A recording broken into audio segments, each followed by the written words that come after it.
What's going on, my broskiis? My name is Toadskii, back again, here to bring you guys yet another One Piece Treasure Cruise video, and today we're having a look at the upcoming treasure map, which is against Jewelry Bonney. Remember that this is where you're going to go ahead and get the Super Evolution Skulls for the free-to-play Jinbe.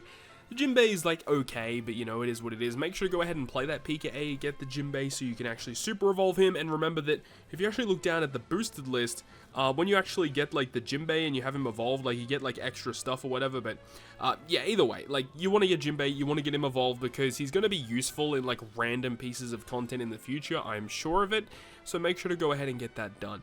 But, you know, not too much to say here in terms of the introduction. Let's just go ahead and get into my own treasure map teams that I have planned right now for this treasure map. And, you know, I know that not everyone is going to be able to build the exact same teams as me, or, you know, people might not employ the same strategies as me, because I typically like to run less point boosters on the Battle Rush bosses, and then, you know, stack obviously everything on the Intrusion and the actual boss.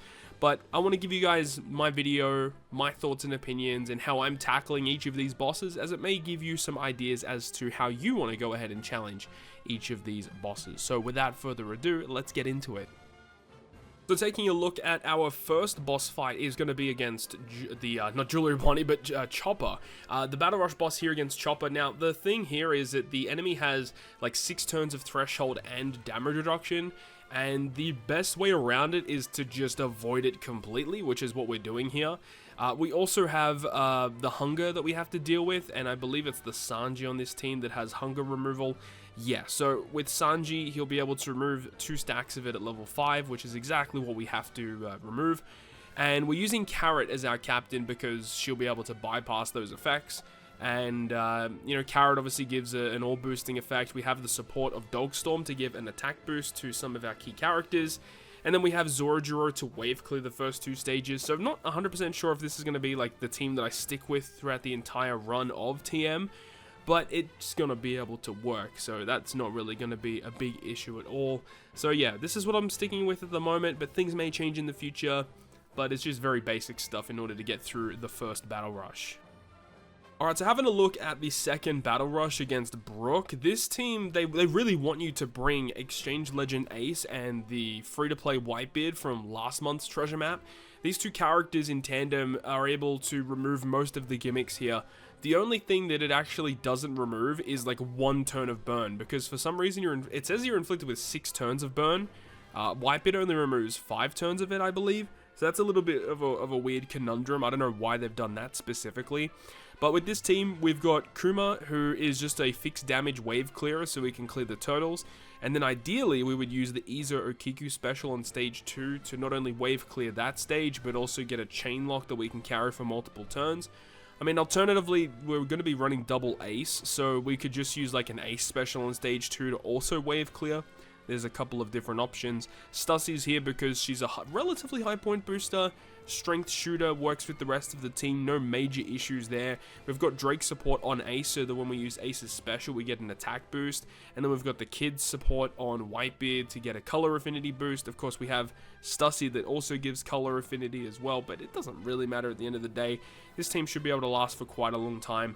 Ace's special does a lot of damage, so yeah, we'll see how things go. I mean, like, as I said, you know, Ace is a really good captain here because he removes the chain attack down, chain reduction. Whitebeard deals with the stun. Ace also deals with the stun. There is a barrier as well, but Whitebeard also removes the barrier. So these 2 characters work really well in dealing with majority of Brook's gimmicks. Taking a look at the Franky and Usopp fight, we are going to be using double 6+ super type Kaido. Now, the main reason we are doing this is because it's kind of like what they are suggesting. We also have the free-to-play Alba from the recent Kizuna Clash on this team. We are also using the Moby Dick ship, so we start the fight at 50% health, allowing us to use Kaido's super type as soon as we start the quest. So ideally what we'd do is we'd use the Friend Captain Kaido on one of the stages, and then the other Friend Captain super type on one of the stages, using 1 Kaido to basically wave clear the first 2 stages.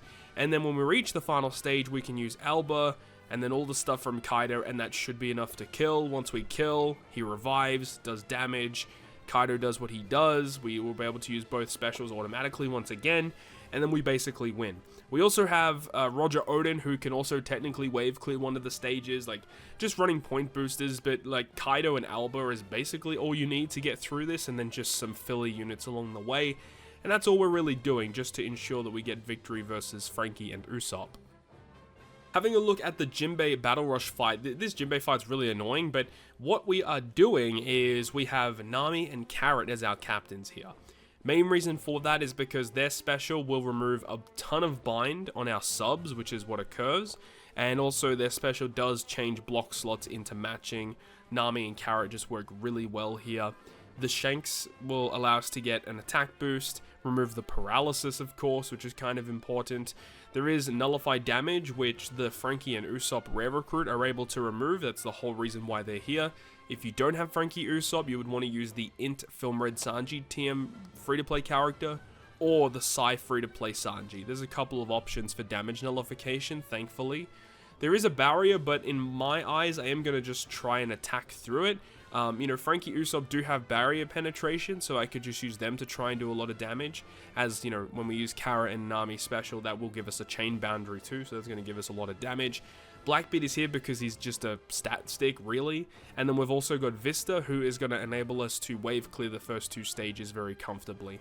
So, yeah, that's pretty much it. Like, we just have the Carrot Nami, the Shanks, and the Franky Usopp, basically, for the final stage. We'll see how things go, if there's going to be faster teams out there, but we know that the 4th Battle Rush boss typically is very annoying in terms of the gimmicks, and, you know, taking a little bit of extra time to deal with that boss usually isn't that bad, which is what I'm doing here, just running a bunch of characters that, you know, we're going to have to use a lot of specials versus Jinbe, but I'm okay with that. Not really going to be too much of an issue with this team, I don't think.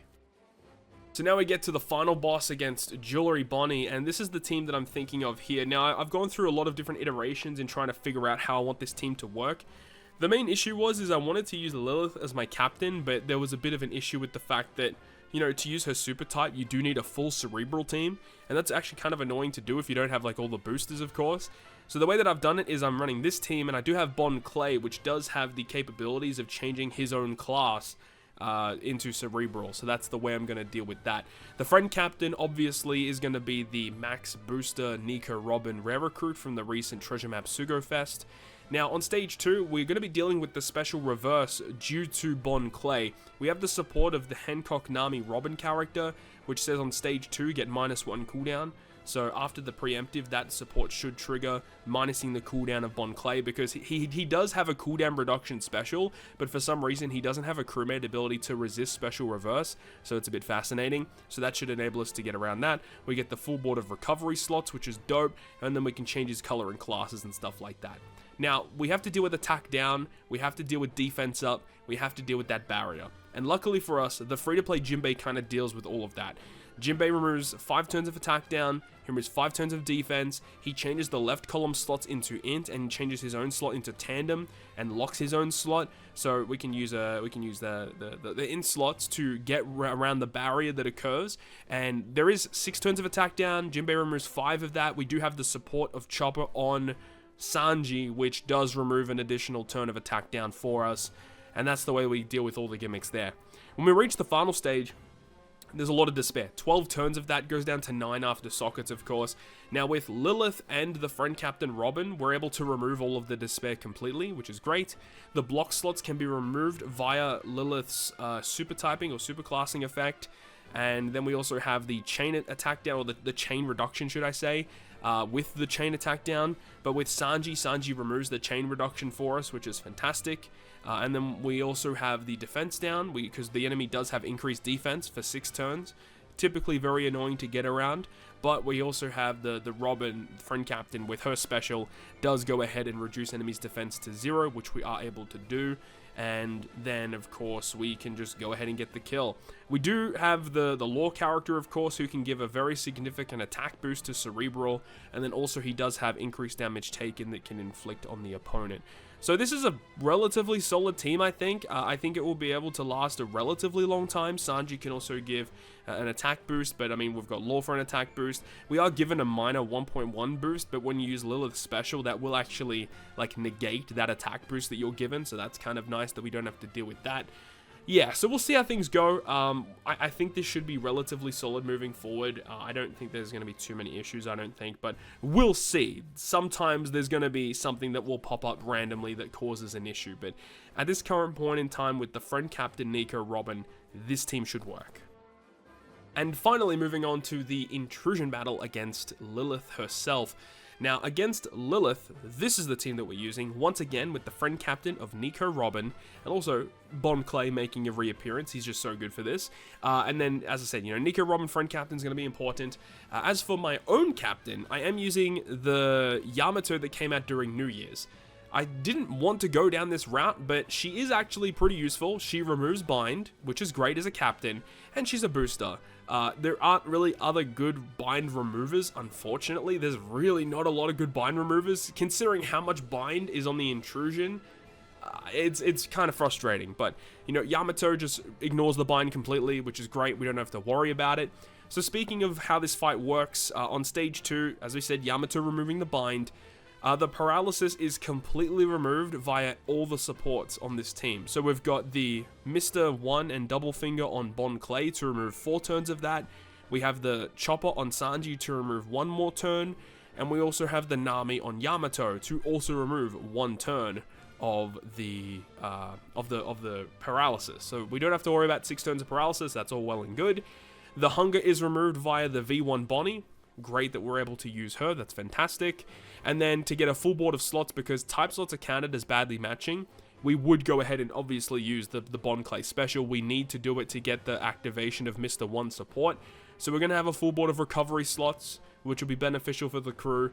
And then we can go ahead and change his color to, like, Int Cerebral Striker or something like that. That should be fine. Moving on to stage number 3.